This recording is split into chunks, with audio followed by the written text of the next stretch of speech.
Morning car lovers, welcome back. Bobby Freeman here, and today my friends, as you can see, we're going to be looking at this Kia Niro. Now I'm a big fan of Kias, I like them, I think their designs are cutting edge, really nice looking, really kind of futuristic, bristling with technology.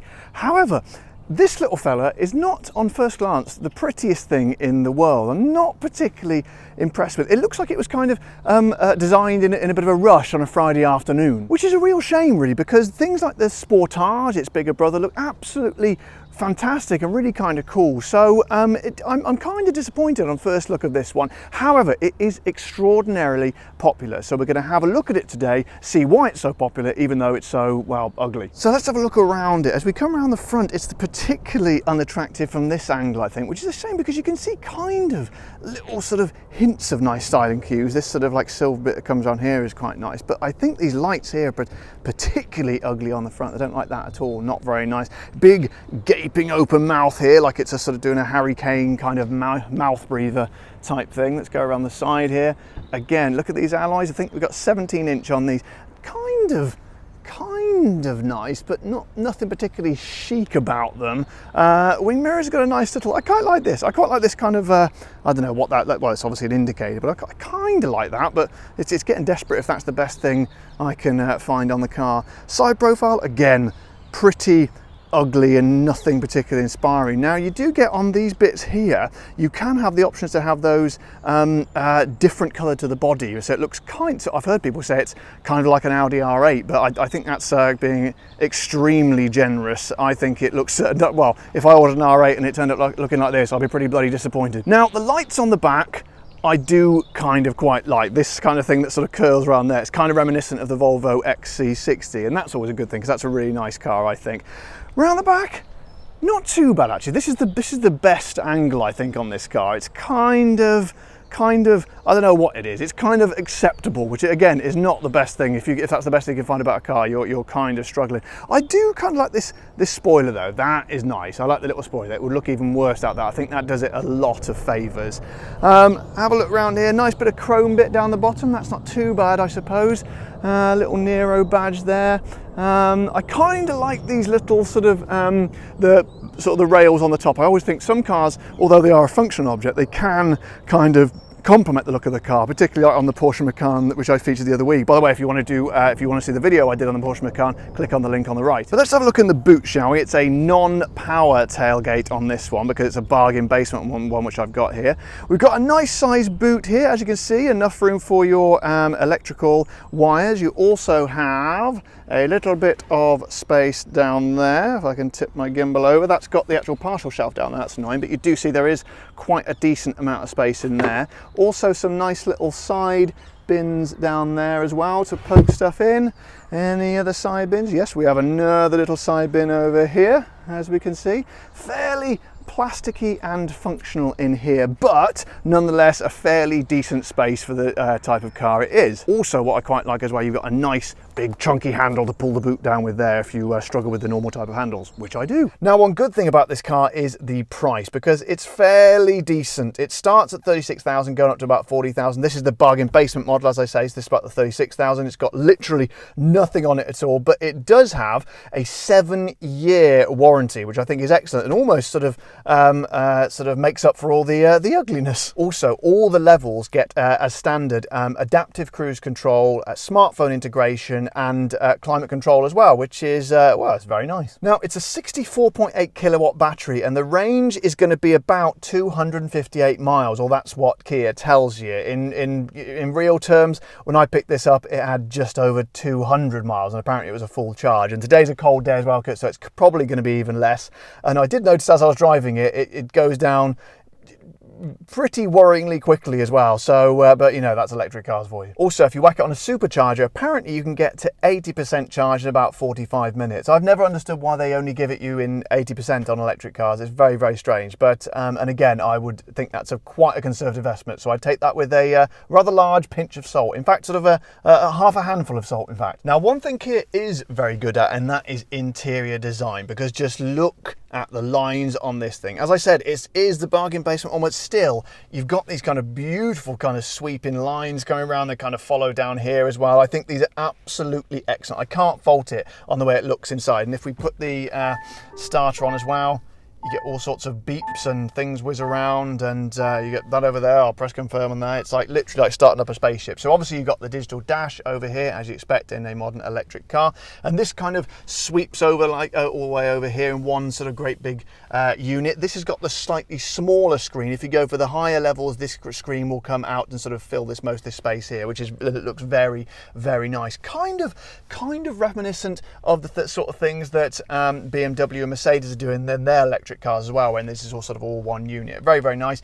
Digital dials there, as I say. Steering wheel, I really like the steering wheels on the Kia. It looks very kind of futuristic. It looks like the kind of thing you would draw when you were a kind of a 9-year-old boy, when you would draw a kind of a futuristic car. And I really love that. Again, the door handles kind of sort of continue up here in this silver line. It's just every single sort of every spot, every little detail in this car has been like, feels like it's been hyper designed, and very, very well. So steering wheel, as I say, very, very cool. It is available with a heated steering as in the higher up models. This one obviously hasn't got it. My hands are freezing in very cold southeast London this today. So let's have a look at the central controls over here. Now, a really nice space saving feature here is, you can see here, you have, this is actually a screen. That's all your climate control buttons there. However, if you press this, it switches to all your different media options as well. So save having two rows of buttons, you've actually got on the same row, and I think that's very, very clever. And then when you finish, you whack it back over to you.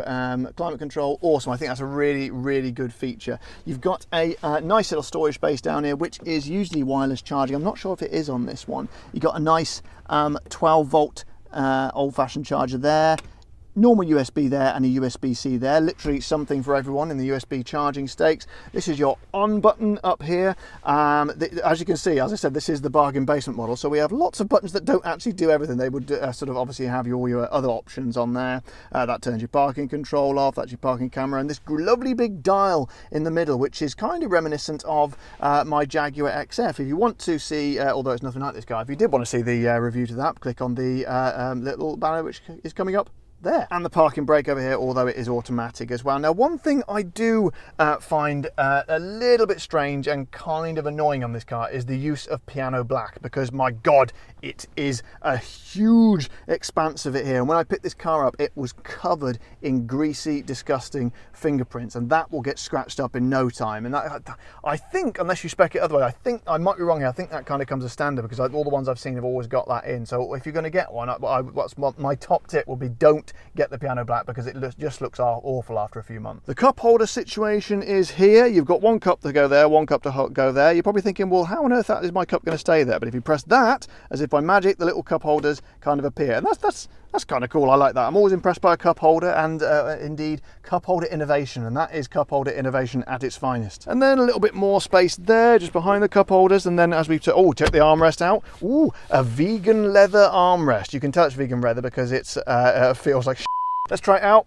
Not too bad. Situated quite far back, I would say. Not the comfiest armrest ever, but however, an armrest nonetheless. Let's have a look underneath the storage space. You do get a little bit of extra storage space in there as well. I don't know what that is. A piece of random felt, just in case you're looking to store your pieces of random felt. Do we have any chargers in there? Don't think so. It's just a little plastic hole in which to keep stuff. You could probably fit about, I reckon, about 6 Kit Kats. I'm talking the 4-fingered ones, not the 2. Seats in this one, as you can see, are the standard cloth, which, you know, looks functional enough. They look quite, in fact, they actually are quite sporty. If you can see down here, they really kind of hold you in position quite well. Are they comfy? Not particularly. They're quite solid and do feel kind of cheap as well, but that's offset slightly by the, as I say, by the sportiness of the bolsters here. I like that, but generally speaking, a little bit hard and don't feel particularly good quality. Over here, it looks like a kind of a storage place. However, it is on a slope, so if you were to put anything on there, let me put my car keys, not my car keys, my house keys on there, will they stay there? Nope, they fall on the floor. Excellent. Now then, the back is actually really pleasantly surprising, because my Lord above, look at that legroom. There's an absolute ton of it there. Look at that. It's absolutely fantastic. Obviously, you don't get the big lump in the middle because it's an electric car. I don't know why this one's got a kind of a weird plastic protector on the floor. That's not standard, I don't think. But generally speaking, look at that legroom. I'm very, very happy with that. You've also got a kind of a nice sort of magazine thing here, which is not a net, which I think is the first time time I've ever seen that. That's properly plastic. You can keep your magazines in pristine condition, which is always a good thing. And the good news is not just limited to the legs either. I have massive amount of headroom here. If I've got plenty of room to do this, if I were, you know, so minded to do so. In the back, this kind of the sleek styling extends to just to the door handle. It's got that nice sort of design again, but apart from that, it's fairly mundane and functional in here. Good space, excellent space, as I said, but nothing really kind of screaming sort of mad design. Again, you can see that legroom over there. It's excellent. The center console here looks a little bit like it's missing something to me. You would expect like sort of I don't know, sort of a little sort of storage thing or some chargers. However, there is no storage thing, but the chargers have been moved up to here on the side of the seats and here. Now, try as I might, I've watched other reviews on this car and people have said that's a really good idea. I can't really understand why they've done that. I don't really see what benefit that gave them, but I'm open to suggestions if you want to let me know in the section below. Now, in terms of driving, this is where obviously one area where the electric cars usually absolutely shine. However, this one, not so much. It kind of, first of all, you know, you'd expect electric cars to be, you know, they're almost always super quick, particularly off the mark. However, this one, not really. I put my foot down, it's very sluggish. In fact, it's the first electric car I've driven that's not been kind of quick off the line. For me, that's kind of disappointing. There's even a kind of a little delay, which, you know, that's the one thing that everyone says about electric cars is they're, you know, they're instant, the power is instant, there's no delay, but there is a little bit of a delay in this one, so not very good, I'd say, for an electric car. Steering is kind of, well, the steering depends, you know, whether or not what you want out of steering, basically. I like a kind of a nice involving drive. This has a very sort of, it's a real sense of disconnection from the car.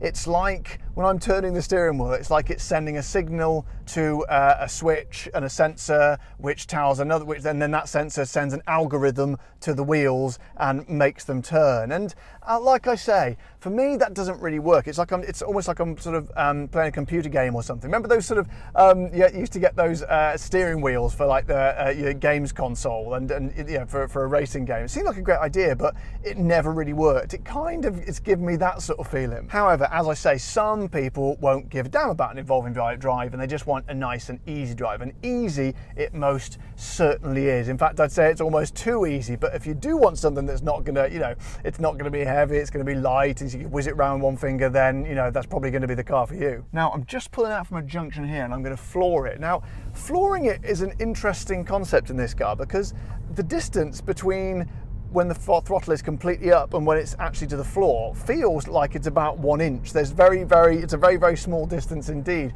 And it just, I don't know, it feels kind of odd. Like it almost feels like it's been restricted. Like the pedal needs to go down a little bit more, but someone sort of, I don't know, put a block under there or something. Maybe they have. I haven't checked. Right, I just checked, and they definitely haven't. It is just genuinely a very small gap between the throttle when it's up to when it's down. Suspension as well feels pretty archaic. It's quite bumpy, and you know, there's fairly fat tyres on this as well. And I would suspect people that are going to be buying this car don't really want a bumpy ride. They're not looking for a low profile a tyre sort of race car style ride. They want something that's nice and soft and cushioned. And I don't really feel this is delivering it, and I think it kind of missed the trick there. I mean, I'm going down a fairly decent-ish road, as decent as they can get in the UK, because they're generally pretty bad, but you can really feel every kind of bump. It's kind of like as if you were in a Porsche GT3, but with none of the advantages. Brakes, to be fair, are pretty sharp. I just had to do a sort of a fairly urgent emergency stop there. Some idiot pulled out in front of me, and they seem to slow down quite quickly. So that's probably, I'm trying to put a positive, trying to find some positives in this. And yeah, brakes are pretty good. But so if you want to stop in time, you will. Rear window, very good as well. Nice.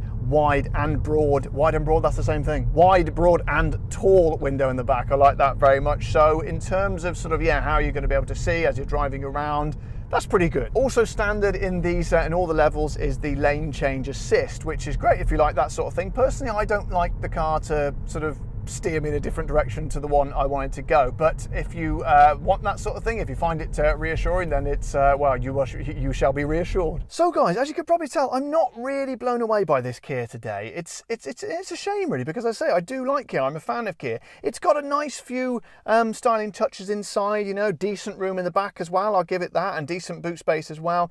But generally speaking, I think with the kind of that lack of power and the kind of the just sort of lack of general finesse, with the sort of the bumpiness and the steering, I think people who are sort of in the market for this kind of car are going to be better off with the VW equivalent, you know, the ID4 or the ID3, and that's kind of sad. However, as sad as it was, guys, I hope you enjoyed it. I hope you found it useful and informative, and you will take this information and do something very wise with it. If indeed you have, don't forget to subscribe to my channel if you haven't already. Press the like button on the video if you liked it, or even if you didn't like it, press it anyway. You know, I need the likes. And if you're so kind and so minded to want to support the show, head over to the Patreon page or click the join button below this video. But until next time, guys, I am Bobby Freeman. Drive safe.